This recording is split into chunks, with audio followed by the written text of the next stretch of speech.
तो आज का जो वीडियो है वो है पिगमेंटेशन या झाइयाँ जो पड़ जाती हैं चेहरे पर, अमूमन औरतों के पड़ती हैं ये। तो उसके बारे में है आज का वीडियो।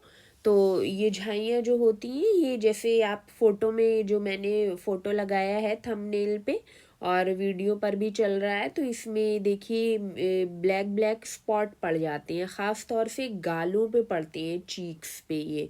और औरतों के ज़्यादा होते हैं क्योंकि ये हार्मोन्स से रिलेटेड भी होता है। कई बार मर्दों के कम होते हैं, कभी कभी उनके भी हो जाते हैं, लेकिन औरतों के ज़्यादा होते हैं। ख़ास तौर से प्रेगनेंसी के बाद बहुत ज़्यादा चांसेस होते हैं क्योंकि एकदम से हार्मोन्स जो हैं गड़बड़ हो जाते हैं, उस दौरान बहुत ज़्यादा ऊपर नीचे होते हैं। तो उस दौरान अगर हार्मोन्स आपके गड़बड़ाते हैं और इंसुलिन अगर आपका बहुत ज़्यादा हाई रहता है तो फिर उसकी वजह से आपके झाइयाँ हो जाती हैं कई बार।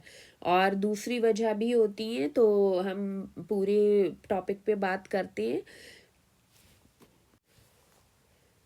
तो सबसे पहले आपको पता होना चाहिए कि पिगमेंटेशन क्या है और क्यों होता है।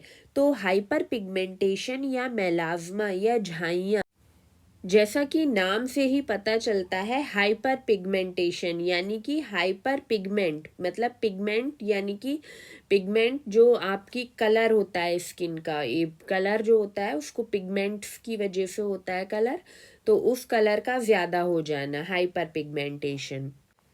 पिगमेंट जो कि आपकी स्किन को कलर देता है, जितना पिगमेंट ज़्यादा होगा आपकी स्किन का कलर उतना ही डार्क या कालेपन की तरफ जाता है। जितना पिगमेंट कम होता है तो आपकी स्किन का कलर जो है वो सफ़ेदी की तरफ जाता है। तो हाइपर पिगमेंटेशन या मेलाज्मा में आपकी स्किन पर, ख़ास तौर से ज़्यादातर आपके चेहरे पर, ख़ास तौर से गालों पर काले धब्बे हो जाते हैं। औरतों में ये चीज़ ज़्यादा पाई जाती है एस्ट्रोजन हाई होने की वजह से। मर्दों को भी हो जाता है बट औरतों में मर्दों के मुकाबले में ज़्यादा पाया जाता है। तो हाइपर पिगमेंटेशन होने की मेन वजह होती है आयरन एब्जॉर्ब ना होना। जो कि आयरन जो कि आप खा रहे हैं वो एब्जॉर्ब ना होकर कहीं कहीं स्किन पर जमा हो रहा है। और आयरन यानी कि लोहा, आपको पता ही होगा कि ऑक्सीजन के कांटेक्ट में आने पर लोहे में जंग लगती है, तो यहाँ पर आयरन ऑक्सीडाइज होकर स्किन पर धब्बे की शक्ल ले लेता है। ये धब्बे कहीं भी हो सकते हैं, जैसे चेहरे पर, गर्दन पर, बगलों में, हाथों के पीछे, कहीं भी गहरे रंग के चकत्ते से पड़ जाते हैं। स्किन पर इन गहरे रंग के चकत्तों को ही मेलाज्मा या पिगमेंटेशन या झाइयाँ कहते हैं। इसके अलावा हार्मोन्स के इम्बैलेंस होने पर भी ये चकत्ते बन जाते हैं, जैसे कि ख़ास तौर से फीमेल हार्मोन एस्ट्रोजन के बढ़ जाने पर भी हो जाते हैं। इसीलिए ज़्यादातर औरतों में ये धब्बे पाए जाते हैं। मर्दों के भी हो जाते हैं मगर कम होते हैं क्योंकि मर्दों में एस्ट्रोजन हार्मोन नेचुरली कम होता है। इसके अलावा इंसुलिन हाई होना तो हर एक प्रॉब्लम के पीछे होता ही है। तो यहाँ तक आपको मालूम हो गया कि हाइपर पिगमेंटेशन या झाइयाँ क्या हैं और क्यों होती हैं।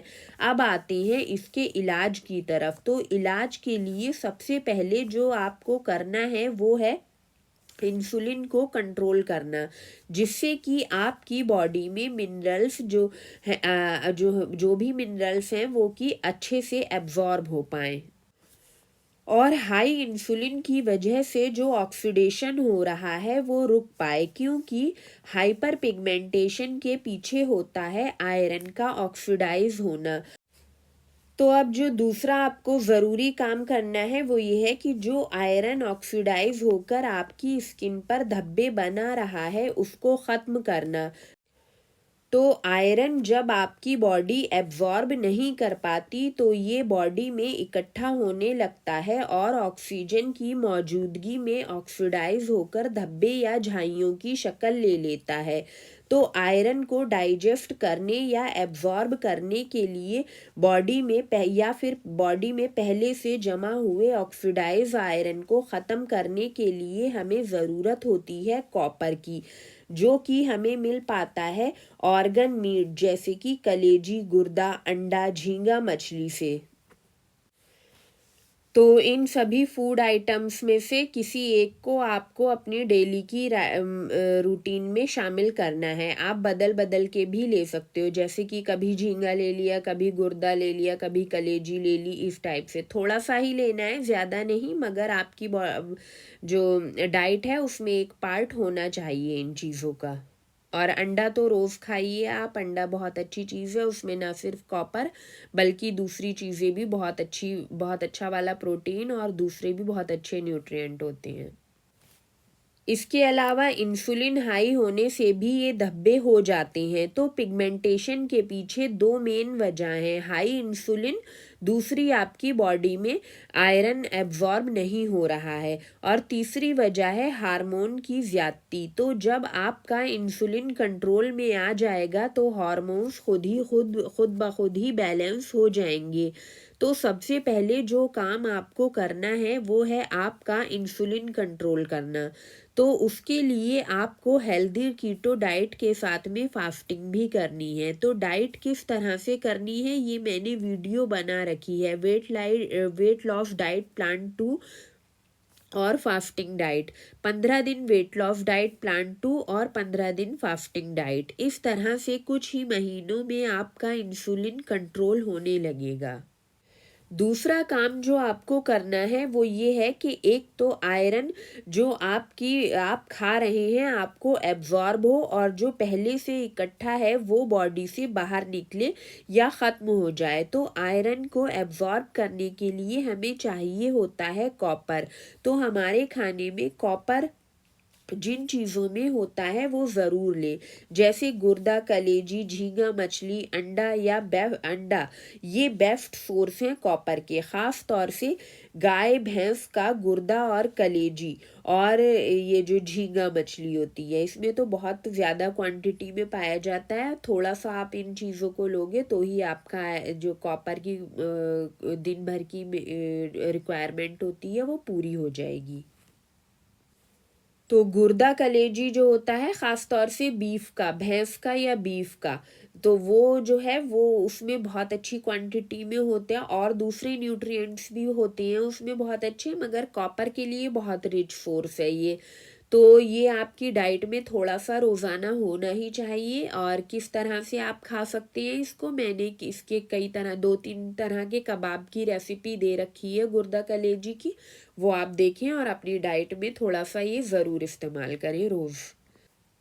दिन में किसी भी टाइम आप ले सकते हैं खाने में अपने। और इसके अलावा आपको अगर झींगा मछली पसंद है और आपको आसानी से मिल पाती है झींगा मछली, तो आप वो भी अपने खाने में शामिल करें।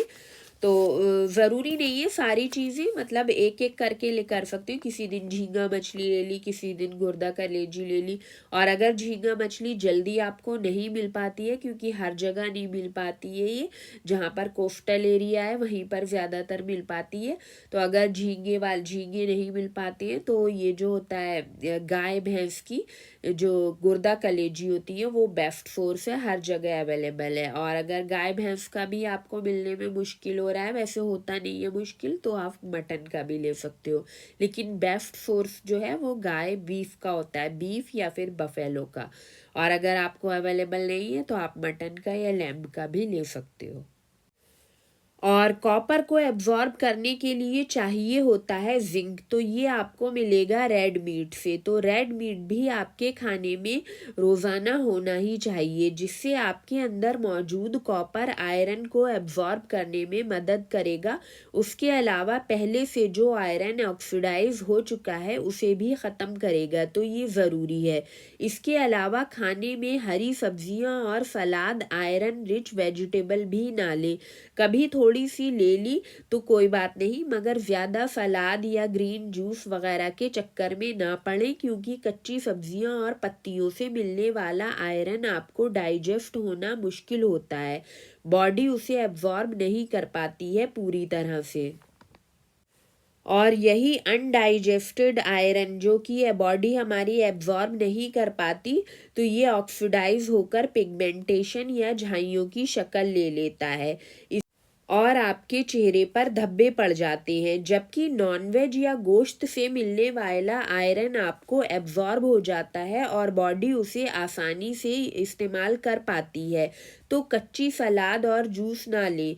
तीसरा, आपका एस्ट्रोजन हार्मोन ज़्यादा होना। तो ये हार्मोन जब आपका इंसुलिन कंट्रोल होगा तो खुद ब खुद ही बैलेंस हो जाएगा। तो हार्मोन बैलेंस करने के लिए इंसुलिन कंट्रोल करें, जैसे मैंने बताया है। इसके अलावा हार्मोन्स को बैलेंस करने के लिए ज़रूरी होता है कि आपकी डाइट में एनिमल फैट यानी कि चर्बी अच्छी मिकदार में हो, जिससे कि आपके सभी ग्लैंड्स अच्छे से काम कर सकें और एक बैलेंस तरीके से हार्मोन्स को रिलीज़ कर सके। तो आपकी डाइट में होना चाहिए high protein high fat diet.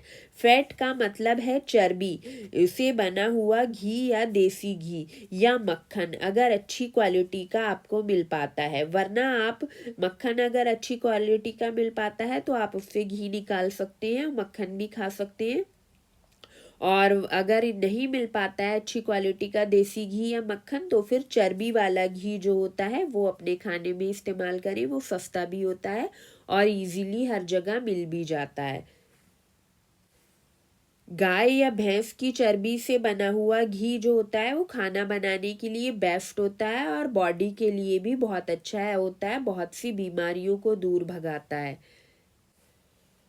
इसके अलावा टाइमिंग, तो कितना टाइम लग सकता है आपको इस प्रॉब्लम से बाहर आने में, तो डिपेंड करता है स्किन टू स्किन। ज़्यादातर केसेस में 9 से 10 महीने में रिजल्ट दिखना शुरू हो जाता है।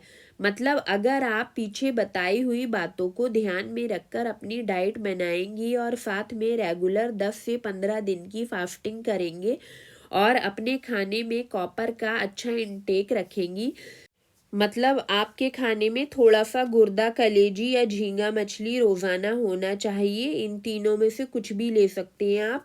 तो अगर आप इस तरह से अपनी डाइट को मैनेज कर पाती हैं तो 9 से 10 महीने में आपके काले धब्बे जो हैं चेहरे के वो कम होना शुरू हो जाएंगे और पूरी तरह से ख़त्म होने में 4 से 5 साल तक का टाइम भी लग सकता है। कुछ लोगों को 3 साल में भी ख़त्म हो जाते हैं, वरना 4 से 5 साल में तो पूरी तरह से आपकी स्किन साफ हो ही जाएगी।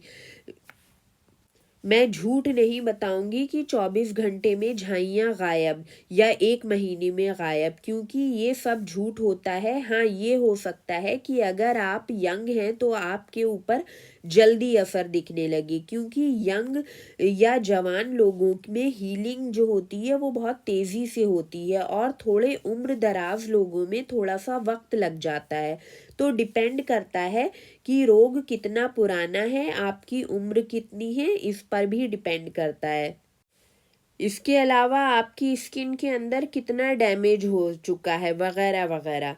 तो यहाँ मैंने सही टाइम आपको बता दिया है जो ज़्यादातर केसेस में पाया जाता है, क्योंकि अगर आपको टाइम का अंदाज नहीं होगा तो आप 2-4 महीने बाद में फिर हताश होकर छोड़ दोगे। तो रिज़ल्ट में जो है ज़रूर मिलता है, मगर तपस्या के बाद। ठीक है, तो उम्मीद है कि आपको मैं समझा पाई हूँ कि आप भी किस तरह से साफ सुथरी स्किन पा सकते हैं। तो पीछे जो वीडियोस डाइट के लिए बताई हैं ज़रूर देखें, फास्टिंग वाली वीडियो भी देखें और नॉर्मल डेज की डाइट में भी कच्चा सलाद या ग्रीन जूस ना लें, ताकि जो कि मैंने डाइट में बता रखा है। मैं एक डाइट प्लान और बनाऊंगी, अभी मुझे फुर्सत नहीं मिल रही है तो मैंने नहीं बनाया है। यहाँ मैं ये बता दे रही हूँ, जो वेट लॉस डाइट प्लान 2 में मैंने सलाद और दोपहर में जूस बताया है, तो वो भी ना लें आप। ये सब्जियों से ज़्यादा सब्जियों के पीछे ना भागें। आपकी डाइट का जो है डाइट में ज़्यादातर ये होना चाहिए, प्रोटीन फैट होना चाहिए, कार्बोहाइड्रेट बहुत कम लें और दूध वगैरह जो है वो ना लें आप। वो मैंने आपको सब डाइट में बता रखा है, आप उसी तरह से लें। बस ये कच्ची सब्जियां वगैरह आप ना लें अपनी डाइट में।